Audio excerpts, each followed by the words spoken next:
NFL insiders have given us two major New York Jets trade updates, including the price tag for the New York Jets star running back, and we have to break it all down. What's up, guys? I'm Matt Long. Welcome to Jets Football 365. If you're a New York Jet fan, please hit that subscribe button. But getting into the news for today, coming from The Athletic's Diana Rossini, she's had two updates.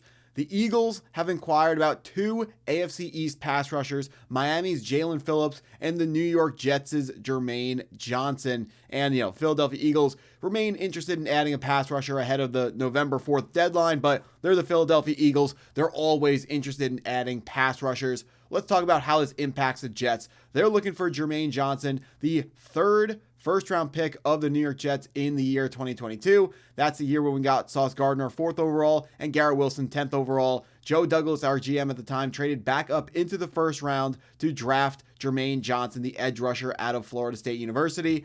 He got very, very slow his first year with the New York Jets. Didn't get a ton of playing time on a D-line that was really, really strong. But then in his second year, he broke out with 7.5 sacks. He had a pick six. The dude's super athletic. He's blocked multiple punts for the Jets. And there's clear reasons why the New York Jets spent a first-round pick on this player. But now the team's not looking good. He wasn't drafted by the current regime, which always makes his spot on the team less safe than the guys that were drafted here. And the fact that Will McDonald IV is breaking out for the New York Jets also hurts Jermaine Johnson's standing with the team and makes it more likely that the New York Jets will look to move on from this player. Currently, Jermaine Johnson is a better all-around edge defender than Will McDonald is, but he doesn't run up the sack numbers that Will McDonald runs up. Now, I understand playing on the edge in the NFL, it's not just about getting sacks. It's about being an overall, better edge defender. And I will agree, Jermaine Johnson is better than Will McDonald is. But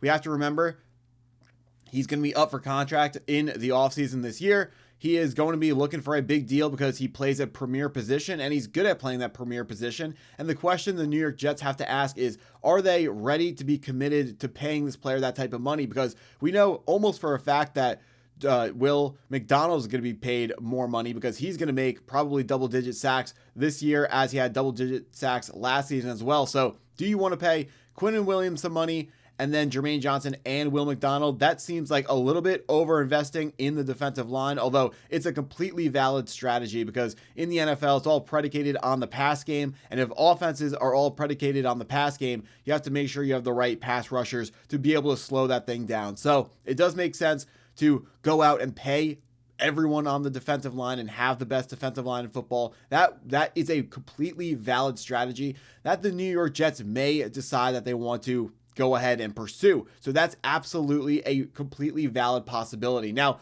let's move over. So what he would be worth, the New York Jets would be looking for a second-round pick for him back, and they might even get a little bit more on top of that. The contract is going to be pretty big coming his way for next season, so teams are going to talk about that and try to use that to lower his price tag, although the New York Jets should be able to push back and demand a second because this guy is that type of player who is worthy of a second-round pick, still a first-round talent, still a first-round skill-level guy. Just when you have that contract, you lower your value to other teams because part of the reason why first-round picks are so valuable is because they're talented, they're good, and they're cheap at the same time. But getting into the second bit of this news, also coming from The Athletic, the Jets have been getting trade calls on Breece Hall for a while, and while there is interest, the New York Jets are looking for at least a third-round pick in return. Hall is in the final year of his rookie deal. Teams are also continuing to monitor defensive tackle Quinnen Williams' high price tag. Now, this is what we've been saying for a long time.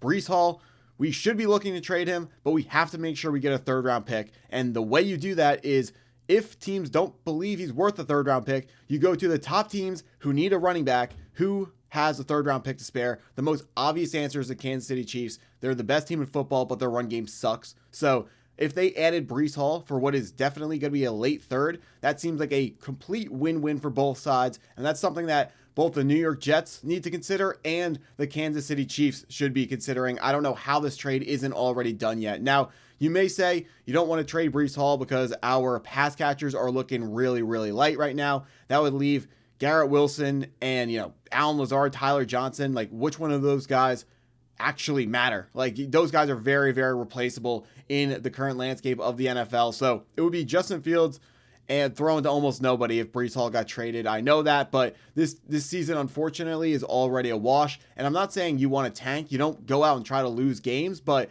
if you can recoup a third-round pick for Breece Hall, you go out and do that. If you're not a competitive team, you should not be investing highly in running backs. They have short-term shelf lives. They don't last a long time in the NFL. They get hurt a lot. And they're very, very easy to find. Case in point, look at the Carolina Panthers right now. 2 years ago, they drafted Jonathan Brooks out of the University of Texas in the second round. What happened that year? Brooks couldn't play because he tore his ACL twice. So they turned to their backup running back. And Chuba Hubbard was good. So they paid him a ton of money. And now this year, another running back is showing up and is better than Chuba Hubbard. So all they had to do was keep Chuba Hubbard on his cheap rookie contract. They could have let him go and kept Rico Dowdle on his cheap contract. It's so easy to find running backs in the current NFL. And if you think a third-round pick is too low for Breece Hall, last year we could have used a third-round pick on Cam Scatterbo. He was gone in the fourth round.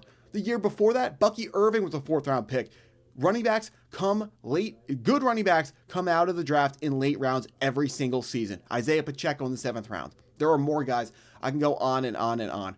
Running back is based on being big enough to take hits and not get injured, athletic enough to hit the holes that your offensive line blocks for you, and it's based on your situation. When you're in a better offense, you're going to look like a better running back. When you have an offensive line that's blocking good holes for you, you're going to look like a better running back. The actual talent when it comes to running back and skills, some of the guys have it, like CMC, Bijan, Jahmyr Gibbs. Those guys are obviously different players than the rest of the league. Breece Hall's not in that category. He's not. He feels like he's better than like the Chuba Hubbard tier guys, but is he really? Does it really matter? Take the third-round pick, draft a player at a more important position, and take some 7th-round picks and go spend those on running backs and go try to find the next Isaiah Pacheco. You don't need a really good running back. A running back is the cherry on top of an already good team.